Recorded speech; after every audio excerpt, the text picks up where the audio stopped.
Matt, and this is Procrastination Garage. It's Monday morning, a little after 9 a.m., and we're up here on Chinook Pass, headed up to the Boulder Cave Snow Park. And the reason is because this coming Friday is the annual Military Appreciation Ride hosted by the Washington State Snowmobile Association. This is an event I've been putting on for more than 10 years. A couple years ago, we actually had to move the event because the Boulder Cave Snow Park was just a sheet of ice and the lower section trail was icy, and it was a safety issue. And I'm concerned that given the way the temperatures have been running for the last week or so, that we may be looking at the same thing this year. So I'm coming up to do a little scouting to see what I think, and probably we'll make another trip up tomorrow, Wednesday, maybe even Thursday. We'll see, to see if I think it's safe or if we need to move the location. If we need to move the location, it's not a huge deal. We can move it up to Little Natchez Snow Park, which is a little further up the road, which is where we were over the weekend. I don't know. We're almost there. Let's take a look and see what we see. Just turned on the road into the snow park. Yeah, the good news so far, I'm liking what I'm seeing so far. The road here, there's no ice on it to this point. That's a good sign, but the actual parking lot is still up ahead, so we'll see what that looks like. Alright, there's the parking off the left. I'm not liking that too much. Let's get out in it and see how bad it really is. Yeah, she's a bit slippery here. See, the problem with this parking lot is it's at an angle, kind of downhill. And my concern is you get a bunch of trucks and trailers in here and we start sliding. See, I'm sliding pretty good in here.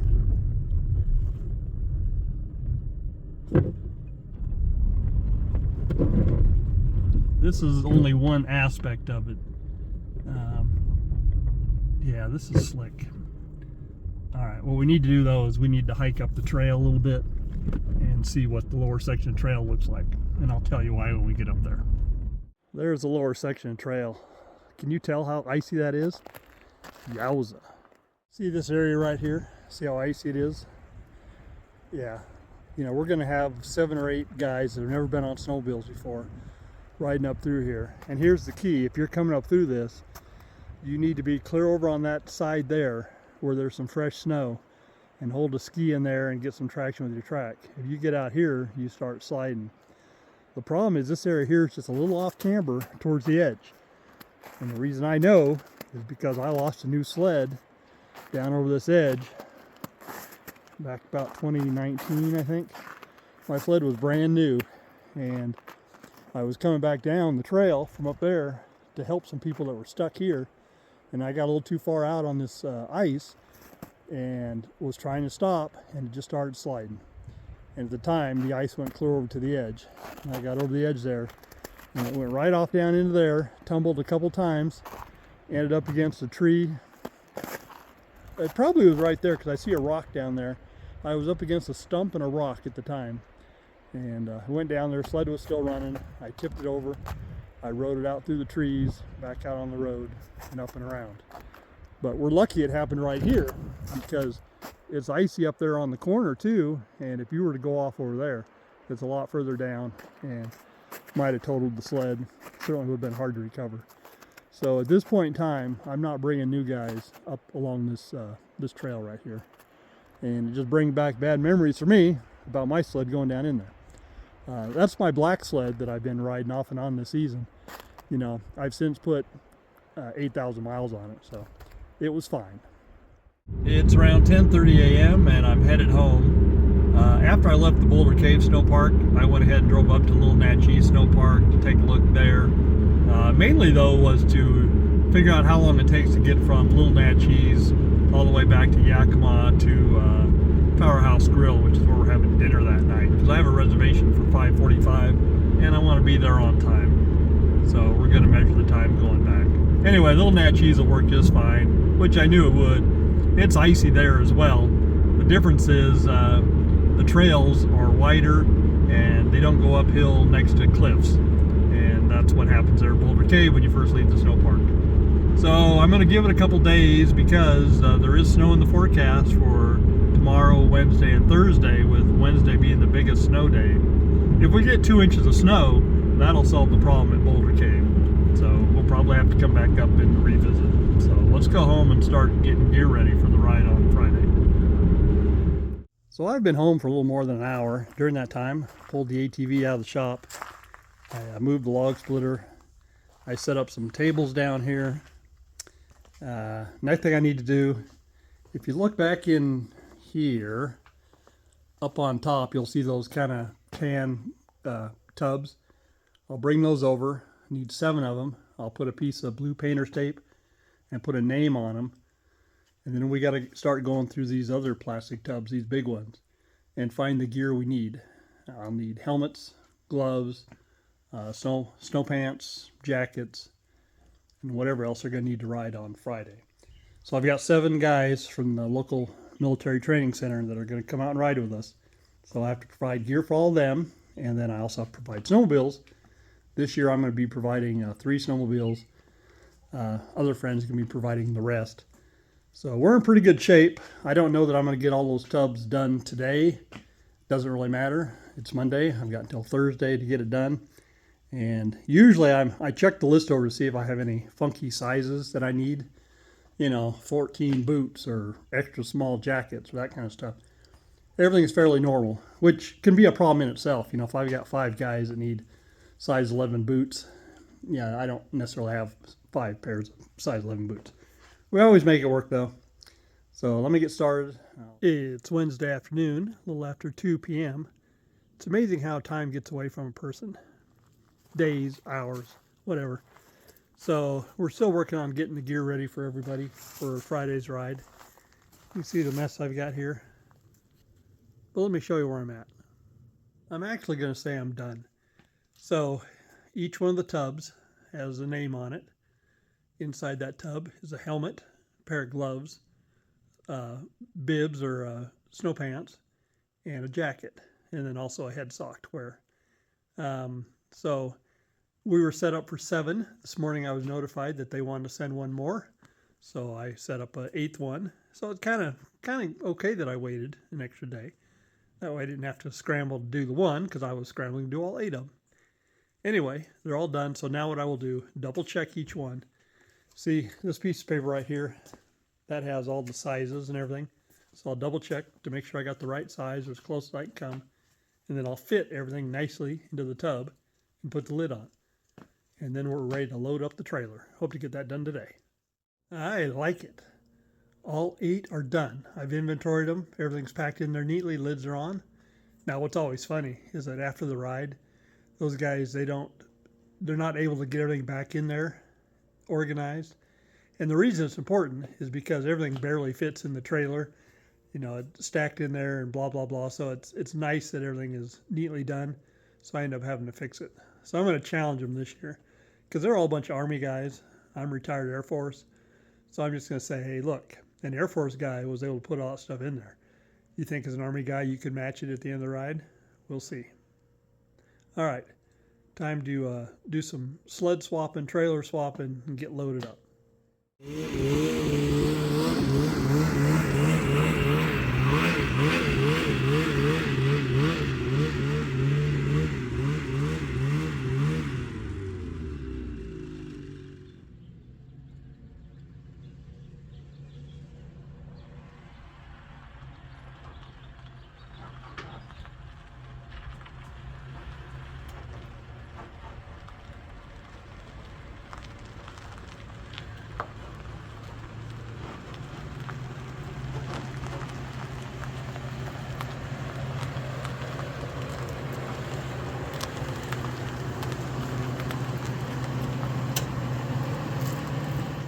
There you have it, folks. Everything's loaded up. 3 sleds, the gear for the 8 guys, and then all the extra gear I think we might need. And there's the view from the other end. It actually looks pretty empty from this end. This is one of the easiest loads I've done, mainly because I'm not taking any women's gear with me, because there's no women signed up, so should need no women's gear, right? So now the question is, do I have enough time to get this trailer turned around, back down the driveway, disconnected, and then go up and pick up the other trailer before my wife comes home. I don't know. She ought to be home about now, so we'll see what we can get done.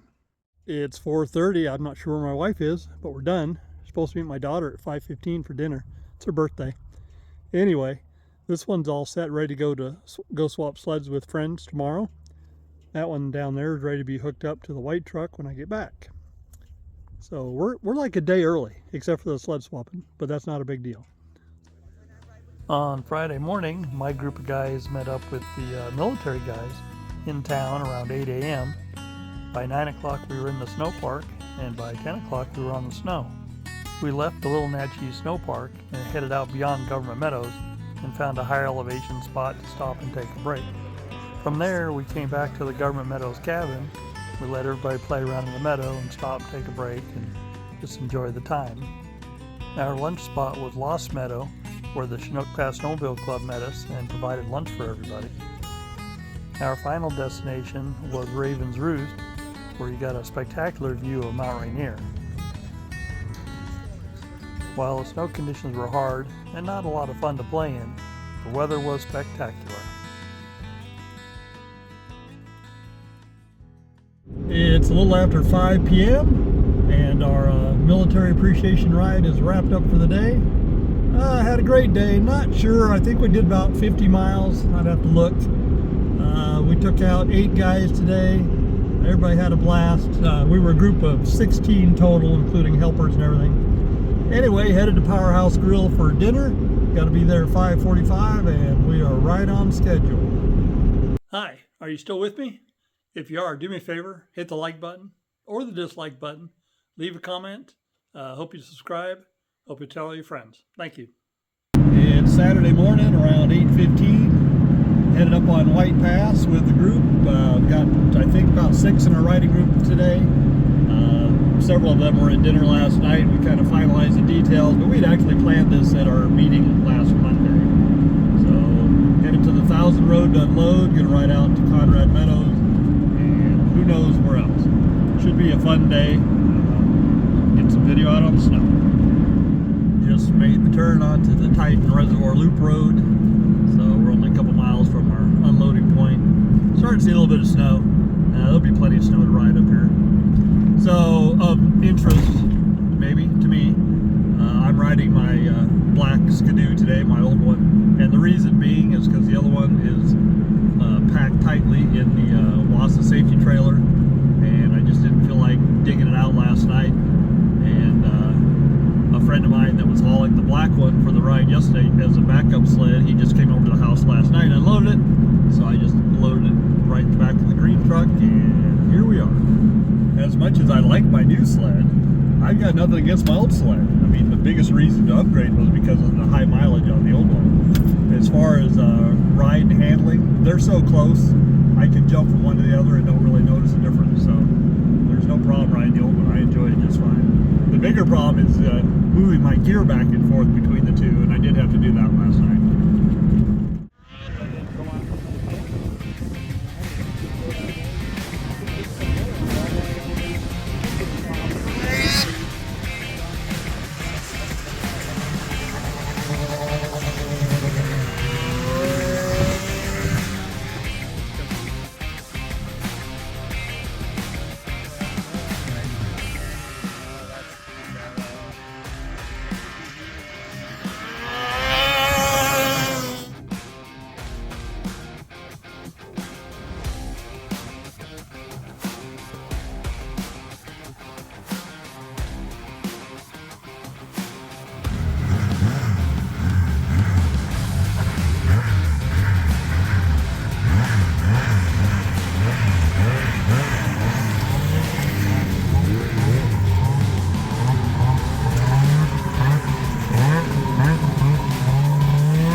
our group of 6 is headed home. We had a great ride today. Conditions are kind of, there's been no fresh snow, so nothing soft and cushiony, but the other side of that is you can kind of ride anywhere because the snow is firm. So we had a good time. Went up to section 3, went out to Conrad Meadows, took the Jeep Trail up on top. What I can tell you is that some rides are more expensive than others. This one is proving to be an expensive one. Why do I say that? Because on the way back to the snow park, I lost a few items out of my little thing that's on the back of my sled storage box. I lost my sweatshirt, I lost my shovel, I lost my saw, and then a couple of drinks. I live without the drinks. So, the saw probably was 60 bucks, and the shovel was probably over 100 bucks. And the sweatshirt, that was my favorite Yellowstone sweatshirt I've had for years and years and years. I didn't realize in time I wasn't going to turn around and go back, and hard to say that it'd still be there because there's quite a bit of traffic up there. So, a little pissed about that. I guess that's it for now. Getting back to some other projects around the house probably next week. It's Sunday morning around 8:18, although my clock in the car says 7:18 because of the daylight savings last night, and I haven't changed it. Anyway, what was supposed to be a relaxing Sunday, well, it's still going to be a relaxing Sunday, but instead of me staying home doing nothing, maybe running McDonald's, getting breakfast for my wife and I'm headed back up the snow park. The good news is, last night on the Facebook page for Pacific Northwest Snowmobilers, somebody posted up my sweatshirt and shovel and saw that I lost yesterday. And as it turns out, the family that found it, they are members of our Driftaway Snowmobile Club. They're kind of silent members in that they maintain membership and they're interested in what's going on, but they live over on the west side of the state and they kind of just do their own thing. But they come over here and they camp and snowmobile, and they feel it's important to be a member of the club and everything. And we truly appreciate that. But even more, I appreciate the fact that they're the ones that found my stuff yesterday.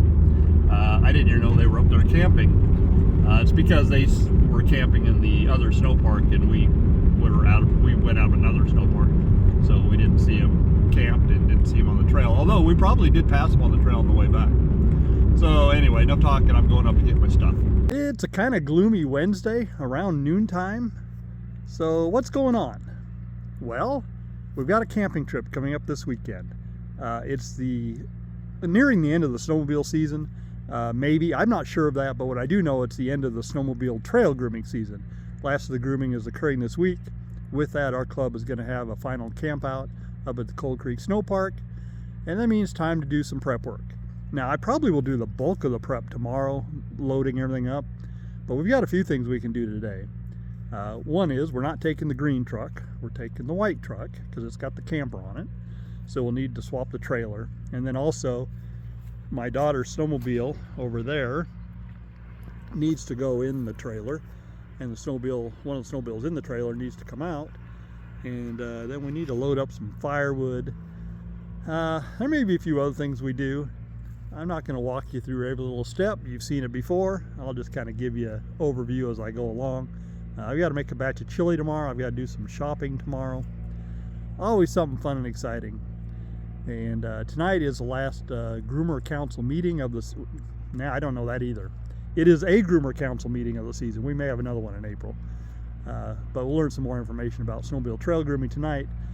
Mainly how we're doing on numbers as far as funding for next season, and I don't think it's going to be good. But you know what? You guys don't come to this channel for that information, so let's just get on with this. Disconnected, and green truck moved out of the way. All right, I got to close the door. When I spun the jack to lift this up off the other ball on the green truck, I noticed that it was spinning kind of tough, needs lubrication. So before we drop it onto the ball on the white truck, years ago, I drilled this little hole right there to spray lube in, because there's really no other way to lube it up. You can kind of put lube down in through here, but it doesn't go very well. But anyway, this way I can spray it. So the question was what lube to use. In the end, I chose this water-resistant silicone lubricant. Usually I use some type of oil. I don't know what's best. I don't know how much it matters. Anyway, I'm going to go ahead and spray this with a bunch of lubricant before I screw it down. and that'll get some lubricant mixed down in, because the way these work, it's just a big screw jack, and it's metal on metal, and at some point it just needs lubrication. While we're doing trailer maintenance, maybe we could do something about this loose bolt right here. My concern is how rusty it is. I'm not sure the nut on the inside will spin, although maybe it's missing, and that'll make it easier. Nope, it's there, and look how rusty that thing is.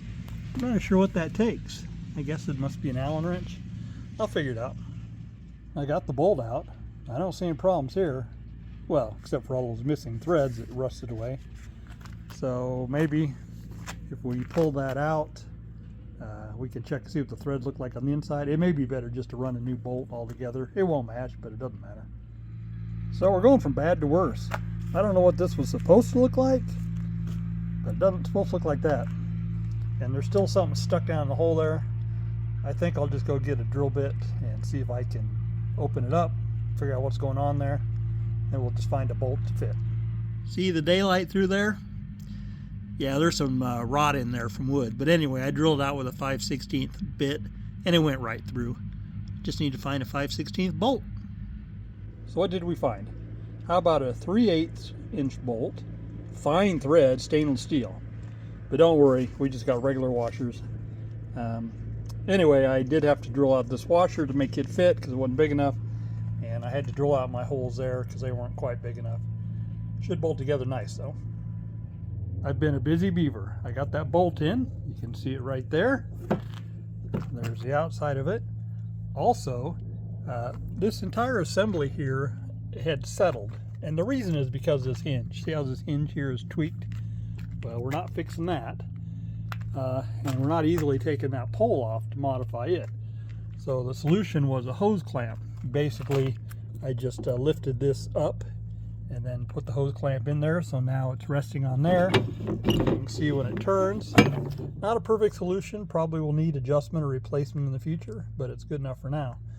What was happening is, when I closed it, the bottom was hitting on this, and so it needed to be spaced up. So I did, and then just now I sprayed some lubricant there. I don't know what the solution is. A little dab of grease maybe might help. I keep WD-40 in the truck, so maybe that's what the answer is. Anyway, the whole thing, it closes real nice now, and hasn't done that in a long time. And as of right now, we're no longer hitting this thing. Now, this thing, this is a problem in its own right. You see the rivet holding that? That's the only rivet left. All the rest are gone.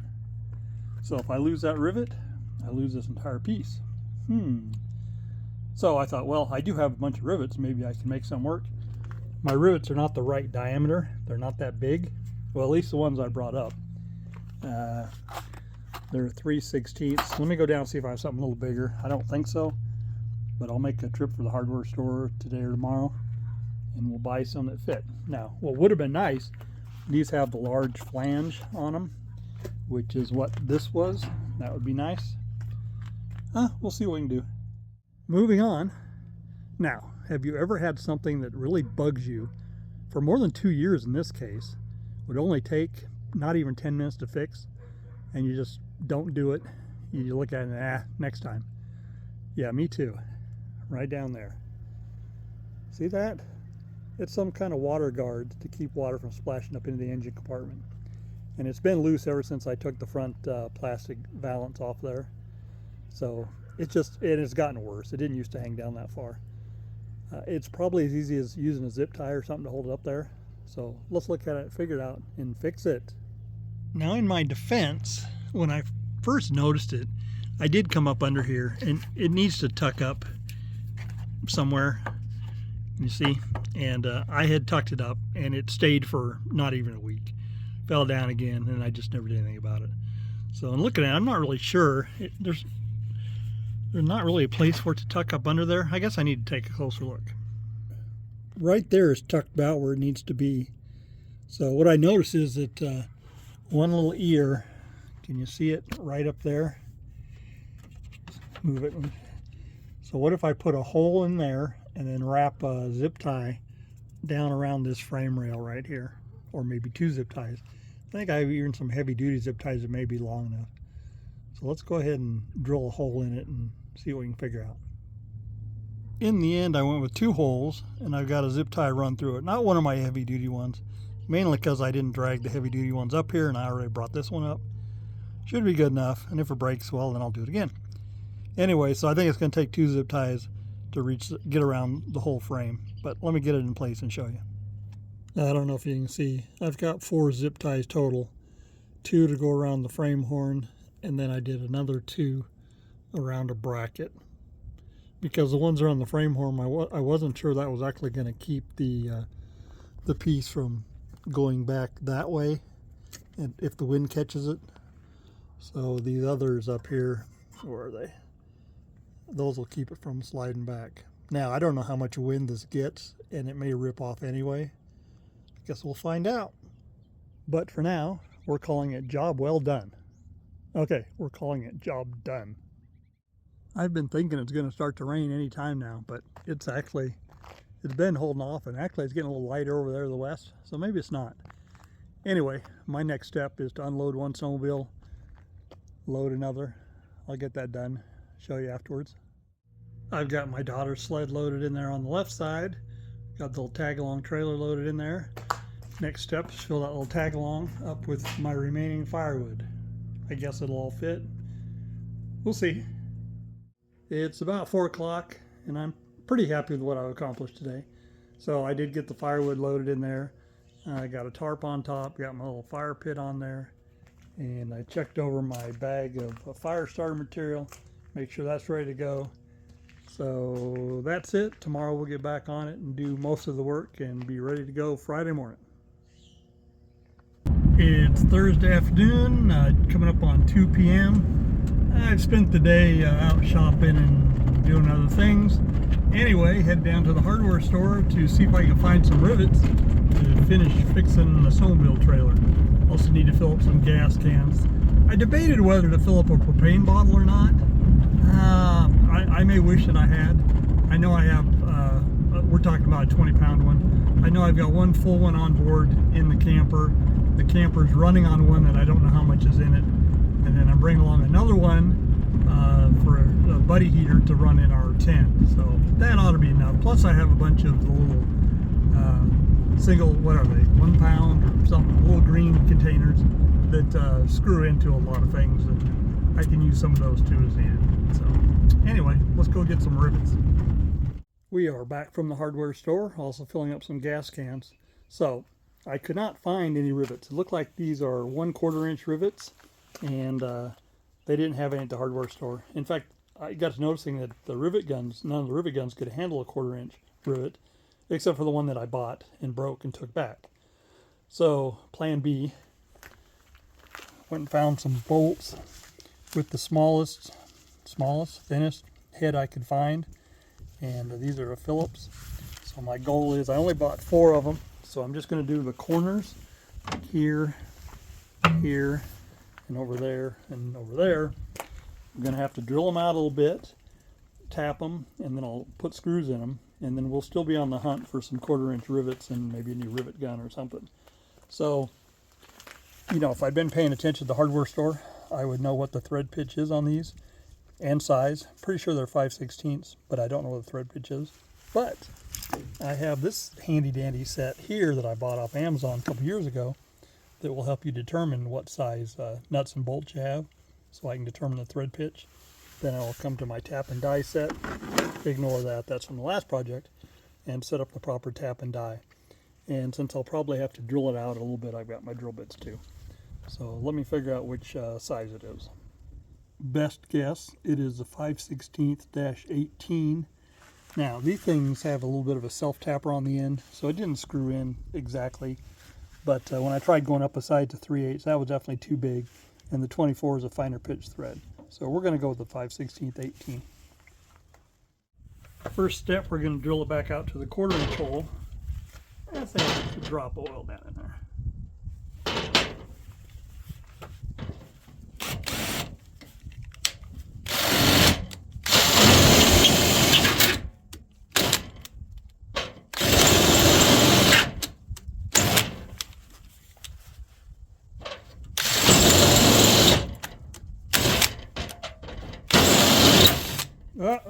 we did it.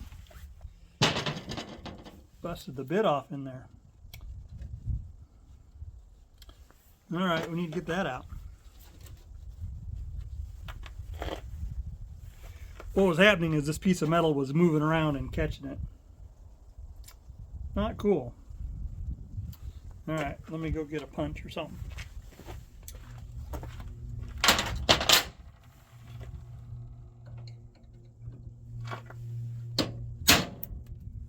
There we go.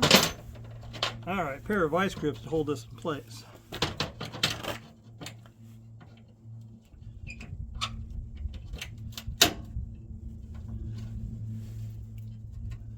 I see what the problem is. It is right on the edge of the metal in here. So that hole really needs to be over a little bit. That's all right. It's all right. We need another 1/4 inch bit. Let's try not to break another one.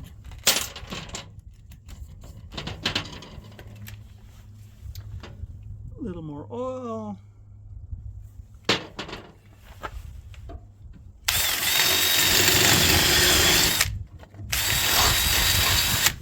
Yeah, it's going at an angle.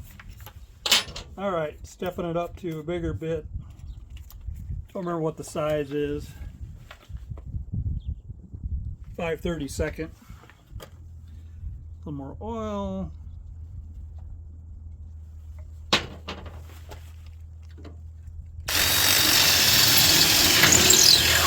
Yeah, it's at an angle. Not gonna be as pretty, but it should work. All right, we'll give a little more oil. Take our tap. Or is it a die? I don't know. I think it's a tap.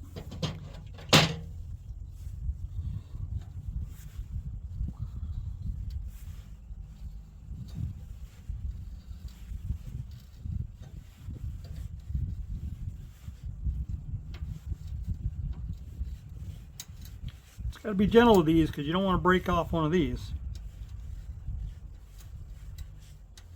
Just back it up every little bit to let it clear the threads.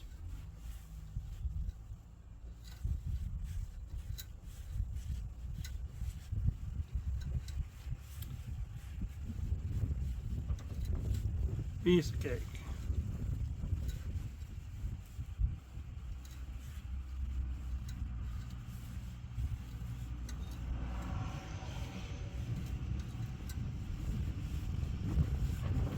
All right, she's threaded.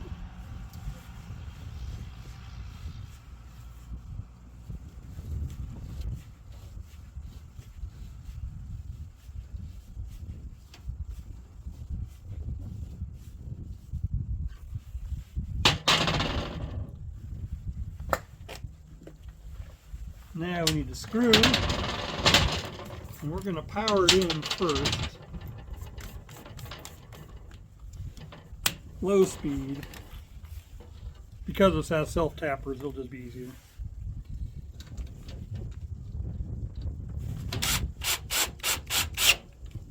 Alright. Yep, just gotta live with crookedness. Not our fault, we didn't do it originally. Gonna put some anti-seize on it.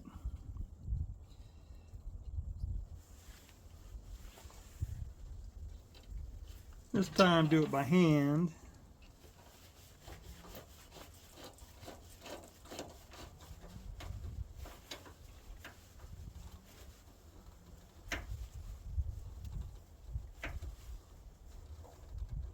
There you have it.